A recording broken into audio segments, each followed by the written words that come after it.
Bonjour et bienvenue dans l'émission numéro 9 de Racing Channel. Ce mois-ci au sommaire, il y aura du rallye, du circuit, du karting et de belles italiennes. Messieurs, n'imaginez pas être en présence de jolies dames, vous aurez droit à de la Ferrari, de la Lamborghini et de la Maserati. Rien que de la belle mécanique. Nous nous rendrons ensemble à la région de Penne, de Saint-Vith et de Francorchamps. Commençons directement par les 24 heures de karting de Penne, un sujet signé Racing Technique et Box TV.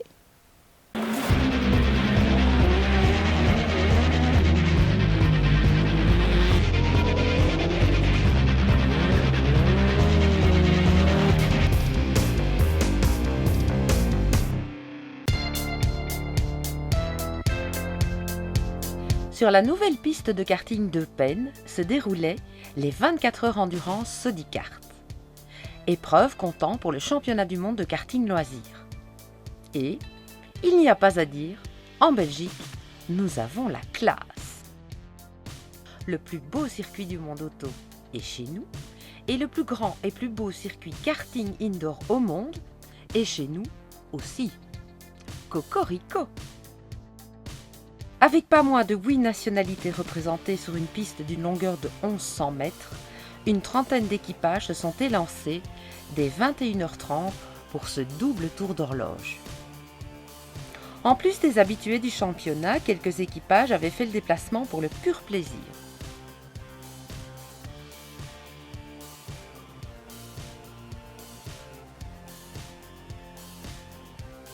C'est le cas de l'équipe Bousman F-Team, emmenée par Bas Lenders et sa bande de pilotes. Une belle brochette de champions. Bas, dont le nom à lui seul en dit long sur sa carrière. Je pense que tout le monde vient d'abord pour s'amuser, mais voilà, c'est un très beau karting ici, c'est la première fois que je viens. Mais c'est surtout de s'amuser un peu, de soutenir les jeunes qui sont là. Il y a beaucoup de jeunes, un peu de moins jeunes, mais c'est chouette de voir tout l'enthousiasme qu'ils ont pour rouler ici. Ma carrière, j'ai commencé en karting outdoor. Ça n'existait même pas l'indoor.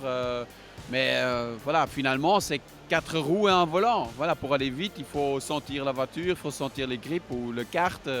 Et voilà, c'est une aptitude qui est un peu différente, mais je pense que dans l'ensemble, il faut avoir un peu de talent et beaucoup d'expérience et s'entraîner beaucoup pour aller vite. Parmi de jeunes de l'équipe, Régis Gosselin, champion de Clio Cup. Donc en fait, je viens d'ici, donc c'est vraiment un retour pour moi à la compétition. Parce que voilà, en dehors de... Je suis maintenant en automobile, mais voilà, j'ai commencé avec le karting 4 ans, donc c'est toujours sympa de revenir sur les traces. Ouais, bien sûr, on commence à avoir des petits automatismes et forcément c'est toujours sympa. On se connaît de mieux en mieux, donc ouais, c'est super sympa de faire équipe avec lui. C'est quelqu'un d'expérience et de talentueux en plus, donc que du positif. Tam de Jong, qui vient de prendre la deuxième marche du podium des récentes 24 heures de Zolder.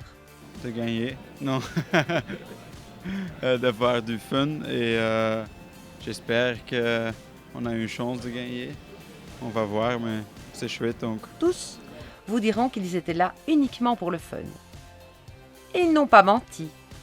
La réglementation de la course exigeait 6 stop and go au stand et, pas trop inquiets, ils en ont fait un 7e.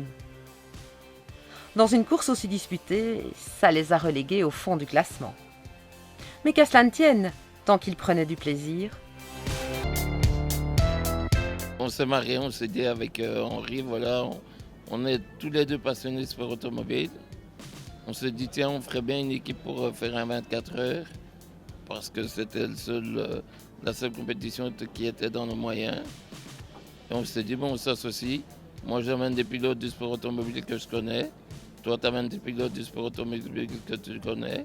On essaye de faire un team à deux et on a fait une belle aventure qui se termine pas très bien parce qu'on n'a pas eu beaucoup de chance. Mais in fine, c'était très chouette parce qu'on a vécu 24 heures intensives. Moi, ça fait maintenant presque 48 heures que je suis levé et j'ai dormi 2 fois une demi-heure. Donc, merci des expressos, enfin des expressis pour tenir encore le coup.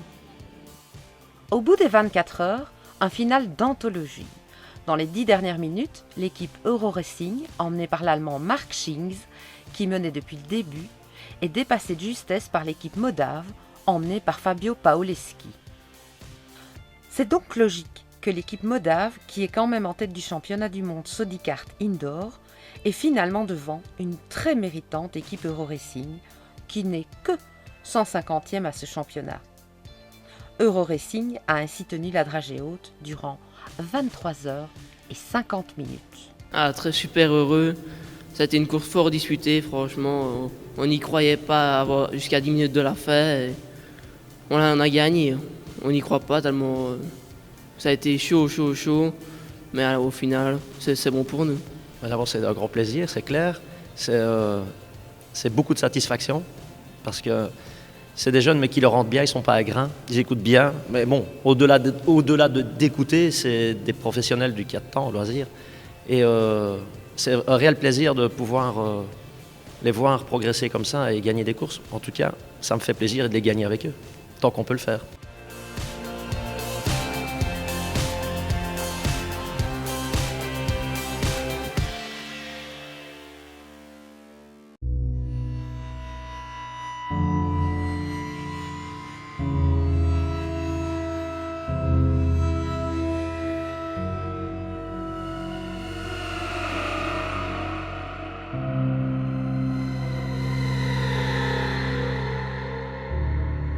Dirigeons-nous maintenant vers Francorchamps pour une course qui va prendre un tournant important dans le calendrier FIA en 2016.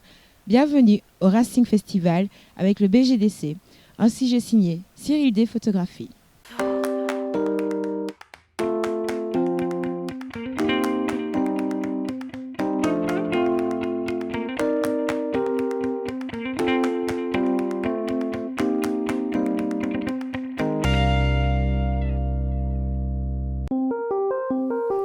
À Francorchamps, lors du Racing Festival, se tenait une manche du BGDC, Belgian Gentlemen Driver Club. Toujours très disputée, ces joutes voient se côtoyer des montures de différentes catégories et générations. C'est ainsi que de vieillissantes BMW M3 E46 se sont agrippées aux avant-postes, devançant ainsi les meilleurs M235i de dernière génération. C'est Koen de Witt qui franchissait le premier le drapeau à damier, suivi par Thomas Pissens et Renmans, tous trois sur une M3 E46. En Division 1, les Peugeot RCZ ont pris la mesure des Clio. En effet, Christinelli classe sa Peugeot en 4e place générale alors que la première Clio ne pointe son nez qu'en 9e position. Le challenge BGDC est en bonne voie de reconnaissance puisqu'il serait question qu'il devienne une série internationale FIA en 2016. Rafael van der Straten et Patrick Van Bielen tiennent à rassurer tout le monde, ils veilleront à maintenir l'esprit BGDC. L'ouverture FIA permettra juste d'être mieux accueillis à l'étranger et aussi permettre aux pilotes d'autres fédérations étrangères d'y participer. Une bonne nouvelle en soi. Croisons les doigts pour que cela aboutisse.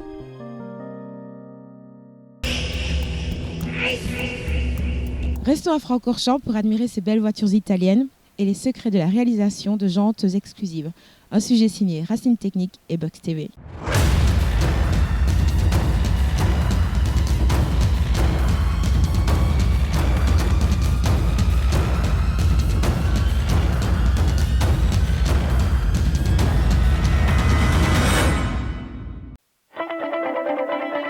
Comme chaque année, le circuit de Francorchamps accueillait en cette fin du mois de septembre le Spa italien.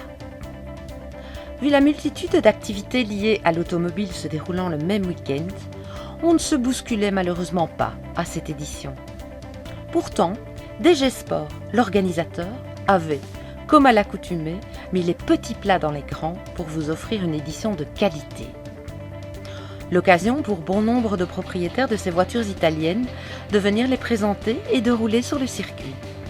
Pour d'autres, qui préfèrent simplement rêver devant ces Ferrari, Lamborghini, Maserati et autres coupés sportifs italiens, c'est l'endroit incontournable.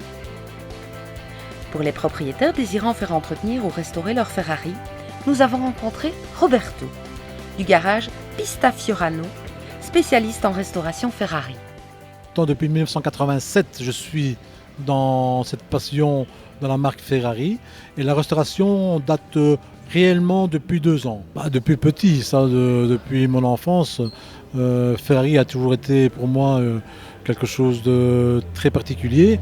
Bon, j'ai eu ma première Ferrari en 1986 et depuis je suis client chez eux à la mort, on va dire. Voilà, nous sommes passionnés par la marque. De fait, le travail est toujours fait avec passion, avec amour. Et voilà, on vient chez nous déjà parce que c'est une petite société familiale. Les clients sont contents de venir, sont contents de nous voir. Ils voient leur travail avancer eux-mêmes, peuvent venir voir quand ils veulent. Il n'y a pas de souci, on est ouvert. Voilà. Et c'est de bouche à oreille. On ne fait pas de pub. C'est vraiment de bouche à oreille que les gens viennent chez nous.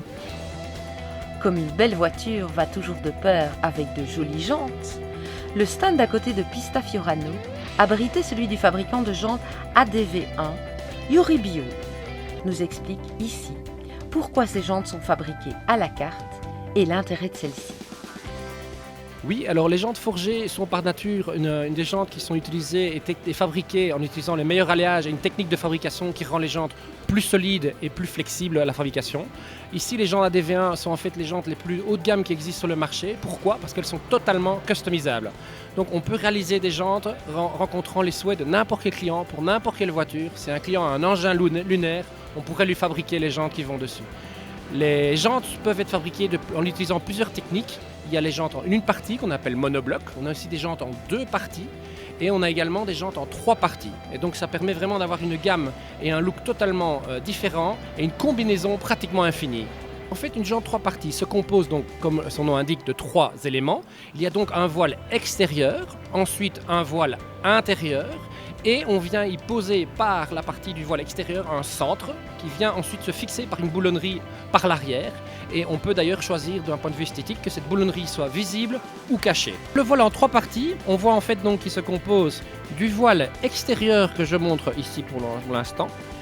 Ensuite, il y a aussi le voile intérieur qui se montre ici entre la partie jointive et le bas.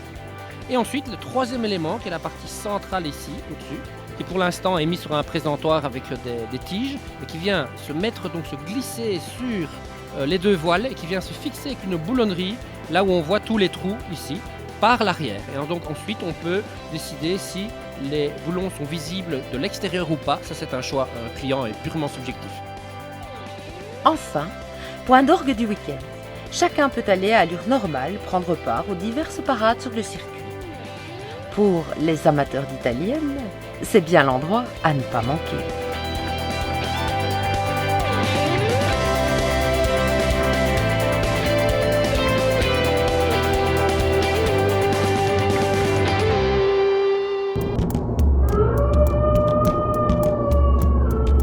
Retournons à présent en région germanophone pour le rallye de la saison qui nous a tenus en haleine.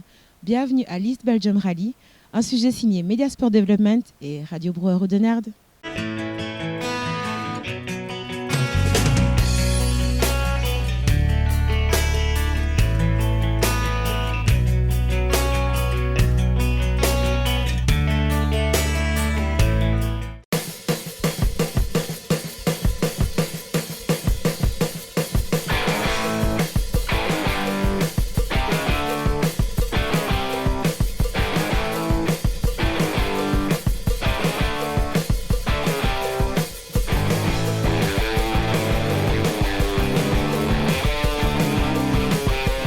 Décrite par les concurrents comme les plus belles étapes spéciales du pays, l'East Belgian Rally, seule manche du championnat belge de rallye à se dérouler en région germanophone, offrait un parcours rapide formé de belles courbes naturelles sur des routes étroites et souvent bosselées.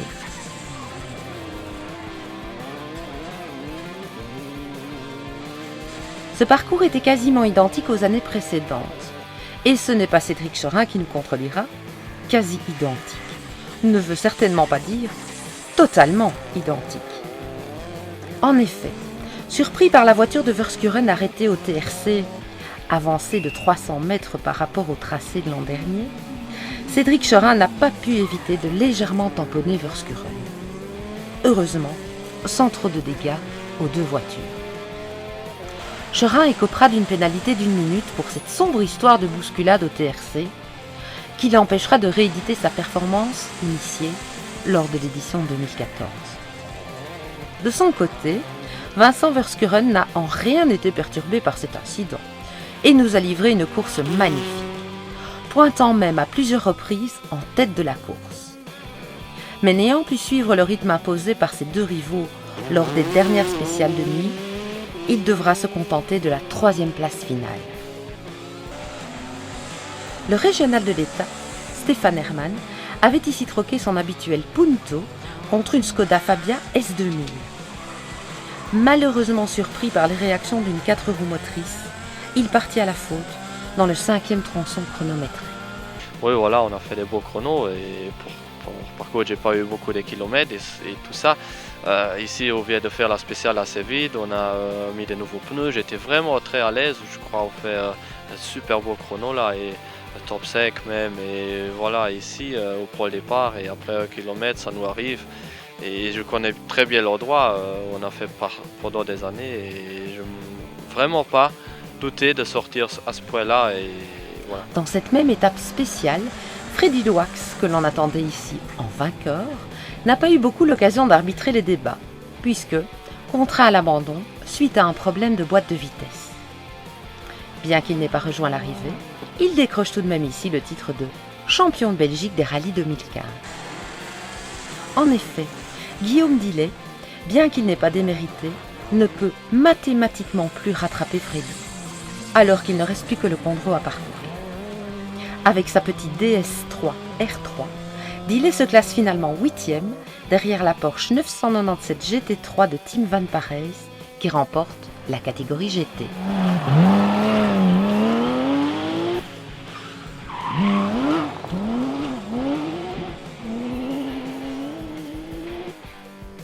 À la tombée du jour, les concurrents s'apprêtent à repartir pour la dernière boucle. Et 3 concurrents se tiennent à quelques secondes. Le suspense s'intensifie. Chris Prinsen est à ce moment en tête de la course, talonné par Vincent Verschuren, qui lui-même tente de contenir les assauts du Néerlandais Herman Kobu.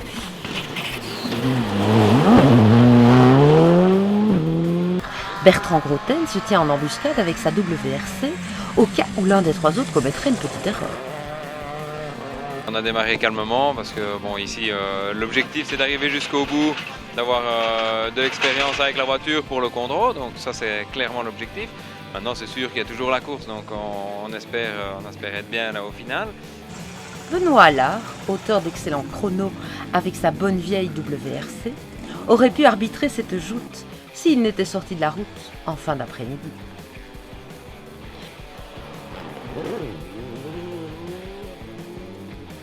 C'est le couteau entre les dents que ces 3-là s'élancent face au chrono.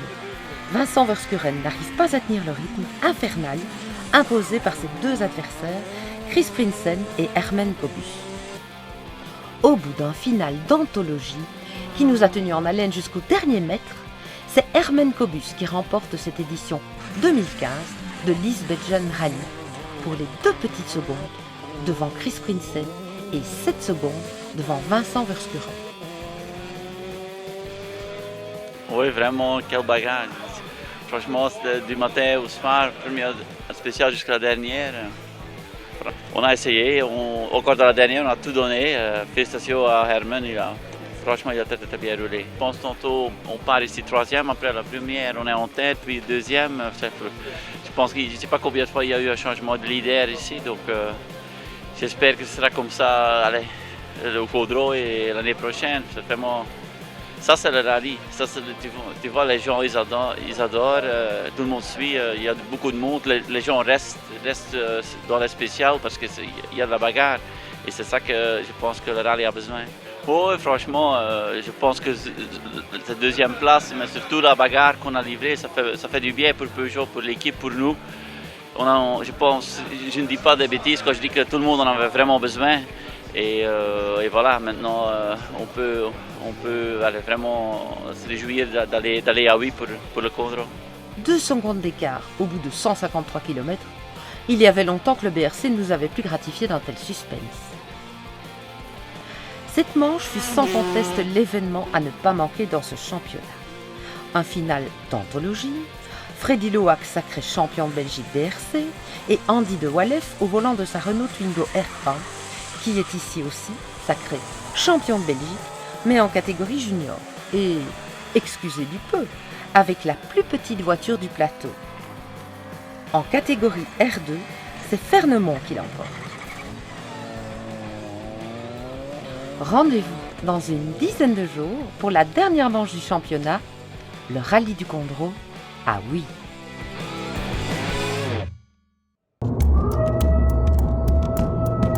C'en est terminé pour cette émission du mois d'octobre.